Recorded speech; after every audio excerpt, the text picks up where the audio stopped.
বন্ধুরা আজকে বড় সাইজের একটা তেলাপিয়া মাছ রান্না করলাম। তো কেমন হলো রান্নাটা দেখেন। আসসালামু আলাইকুম বন্ধুরা, লাকি কিচেন অ্যান্ড ভিলেজ ফুডে আপনাদের সবাইকে স্বাগতম। তো আজকে বড় সাইজের একটা তেলাপিয়া মাছ আনছে বাজার থেকে, আর এর সাথে একটা রুই মাছও আনছে। তো মাছটা আমি কিভাবে রান্না করব সেটাই আপনাদের সাথে শেয়ার করব। এদিকে মাছটা আমি ভালো করে কুটে পরিষ্কার করে নেব। তো অনেকদিন অসুস্থ থাকার জন্য আমি আসলে টনসিল অপারেশন করছি, যার জন্য গলা থেকে ভালোভাবে কথা বলতে এখনও সমস্যা। তো ভালোভাবে কথা বলতে পারি না।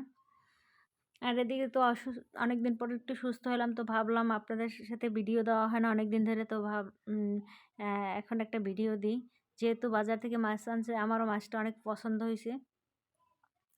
তো অনেক বড় সাইজের একটা তেলাপিয়া মাছ। হ্যাঁ, ভাবলাম রান্না করে কিভাবে রান্না করব এটাই আপনাদের সাথে শেয়ার করব। আমরা সবসময় যেরকম রান্না করি সেরকমই আজকে রান্না করে দেখাবো।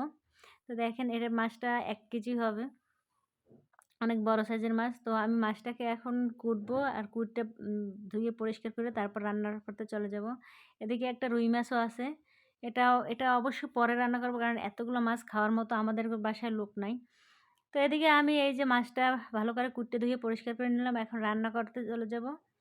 দেখেন অনেকগুলো মাছ হয়েছে, যেহেতু অনেক বড় সাইজের একটা মাছ, আমি আগেই বলছি এরকম মাছ সাধারণত পাওয়া যায় না, খুব কমই পাওয়া যায়। তো এই মাছটা আজকে পছন্দ হয়েছে দেখে আনা হয়েছে আর কি। তো এখন মাছটাকে ভাজবো, আর ভাজার জন্য আমি যা যা প্রয়োজন সব উপকরণ দিয়ে দেবো।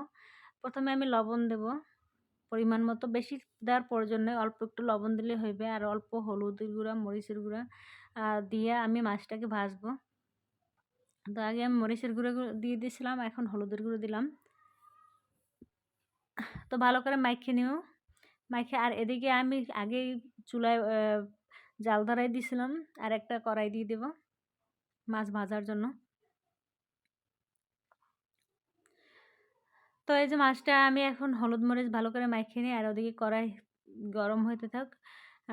যেহেতু একটু পানি আছে, তো পানিটা শুকানোর দরকার। আর এদিকে মাখা শেষ, এই যে মাখিয়ে নিছি। আর কড়াইতে তেল দিয়ে দিছি, এই যে আমি তেল দিয়ে দিছি। এখন মাছগুলো দিয়ে দেবো, মাছগুলো দিয়ে একদম লাল লাল করে ভাজিয়ে নিতে হবে, একটু শক্ত শক্ত করে ভাজিয়ে নেবে, যেহেতু তেলের পরিমাণ একটু বেশিই দিয়ে দিছি। আর মাছগুলো সুন্দর করে একদম বাদামি কালার করে ভাজিয়ে নেব, তাহলে মাছটা ভাঙবেও না, আর খাইতেও অনেক ভালো লাগবে। তো এই যে দেখেন আমি উল্টাই পাল্টাই একদম মাছগুলো ভালো করে ভাজিয়ে নিছি। এখন তুলে নেব মাছগুলো, ভাজা শেষ। এর চেয়ে আর বেশি ভাজার প্রয়োজন নাই, অনেকে দুবার তারা ভাজতে পারেন। তো আমি বেশি তেল দিই নাই, মানে মোটামুটি তেল দিয়ে ভাজছি। আর আমি পুরো রান্নাটা আজকে সরিষার তেল দিয়ে রান্না করব। তো এদিকে আমার সব মাছগুলো ভাজা শেষ, এখন রান্না করতে চলে যাব। তো এই যে কড়াইতে আমি আবার পেঁয়াজ কুচি দিয়ে দিয়েছিলাম, আর সরিষার তেল দিয়ে দেবো, কারণ আমি আগেই বলছি যে পুরো রান্নাটা আমি সরিষার তেল দিয়ে করব। তো আপনারা চাইলে সয়াবিন তেল দিয়ে করতে পারেন, তো আমি সয়াবিন তেল দিয়ে করি না। এদিকে পেঁয়াজটা আমি একটু হালকা ভাজা দিয়ে নিছি, এখন সব মশলা দিয়ে দেবো। এখানে আমি আদা রসুন জিরা বাটে রাখছিলাম, সেটাই দিয়ে দিলাম। তো এখানে আমার মাপার প্রয়োজন হয় না, মানে আমি সবসময় রান্না করতে করতে অভ্যস্ত, তো যে আমি সবসময় যেরকম রান্না করি সেরকমই দিয়ে দিলাম। আর লবণ দিয়ে দিছি, তো লবণ পরিমাণ মতো যে যেরকম খান। আর মরিচ আমি ঝাল বেশি খাবো না, তাই জন্য মোটামুটি ঝাল দিছি।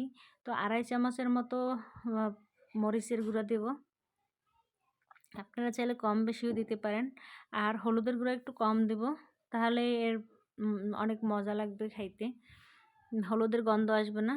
তো আমি 2 চামচ হলুদের গুঁড়া দিয়ে দিছি, আর কিছু কাঁচামরিচ দিছি, কারণ বেশি ঝাল খাবো না, যার জন্য মরিচগুলো আমি আস্তা দিয়ে দিছি।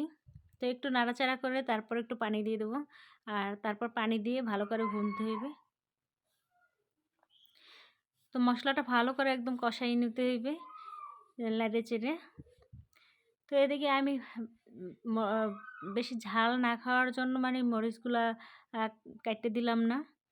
তো ভালো করে আমি লাড়াই চাড়াই একদম কষাই নিলাম। এই যে দেখেন একদম তলায় লাগিয়ে গেছে, খুব ভালো করে কষাই নিছি। আর আমি 2 বার পানি দিয়েছিলাম, 2 বার পানি দিয়ে ভালো করে মশলাটা কষাই নিছি, যাতে একটু গন্ধ না থাকে। আর এখন পরিমাণ মতো পানি দেবো, কারণ যেহেতু মাছটা আমার ভাজা, তাই অল্প পরিমাণ পানি দিলেই হইবে, বেশি পানি দেওয়ার প্রয়োজন নাই। তো ভালো করে এরপর পাশে যে লেগে গেছিলো ওইগুলো আমি ভালো করে উঠিয়ে নেব। তো দেখেন আমি বেশি পানি দিইনি, কারণ বেশি পানি দিলে মাছগুলো ভেঙে যেতে পারে। আর এদিকে দেওয়ার সাথে সাথে, যেহেতু অল্প পরিমাণ পানি দিছি, দেওয়ার সাথে সাথেই বলক চলে আসছে। এখন আমি এইগুলো ভালো করে চারপাশটা একটু তুলে নিয়ে মশলাগুলো, তারপর মাছগুলো দিয়ে দেবো। পানির মশলার পানিটা যতটা গরম হইবে ততই নিচে তলার যেইগুলো মশলাগুলো সব উঠে যাবে। একটু নাড়াচাড়া করে নিলেই। তো এই যে এখন আমি মাছগুলো দিয়ে দেবো। দেখেন এই যে মাছগুলো দিয়ে দিলাম। মাছগুলো দিয়ে একটু সময় ঢাকনা দিয়ে রাখবো, যাতে মাছটার ভিতরে মশলার একটু ঢুকে যায় ঝোলটা। তারপরে আমি অন্য কড়াইতে দিয়ে আমার পছন্দ মতো করে তুলে নেব।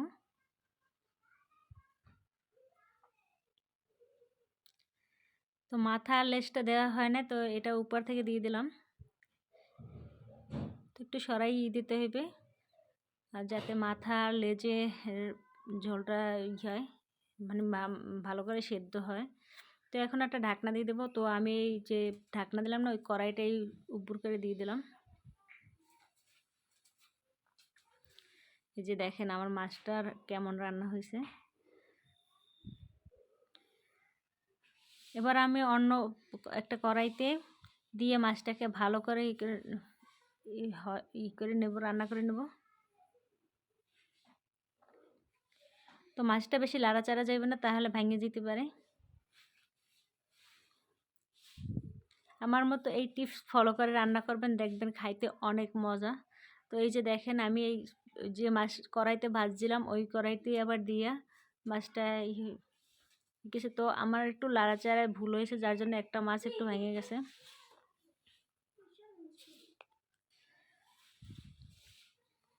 এখন মাছটাকে তুলে নেব, কারণ অল্প অল্প ঝোল রাখছি, যেহেতু এই ঝোলটা শুকিয়ে যাবে। একদম আজকে শুকনো বানাবো না, কিন্তু মাছটা আমার এত পছন্দ হয়েছে, এর জন্য অল্প একটু একটু হালকা ঝোল রাখবো। যে দেখেন মাছটা একদম কালারফুল হয়ে গেছে। এবার এখন তুলে নেব। আর উপর থেকে আমি একটু ভাজা জিরার গুঁড়ি দিয়ে দিলাম।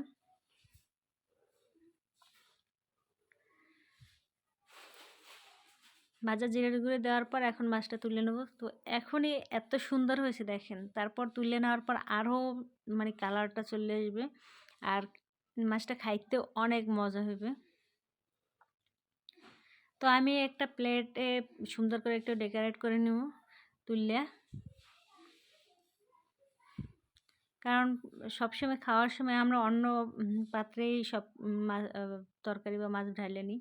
তো দেখেন এই যে আমি প্লেটে ঢালে নিয়েছি, কেমন হলো আমার মাছটা রান্না কমেন্টে জানাবেন, আর আমার চ্যানেলটি সাবস্ক্রাইব করে দেবেন, আমার পেজটি ফলো করে পাশে থাকবেন। এই যে রান্নাটা কেমন হলো ভালো থাকবেন সবাই। আল্লাহ হাফেজ।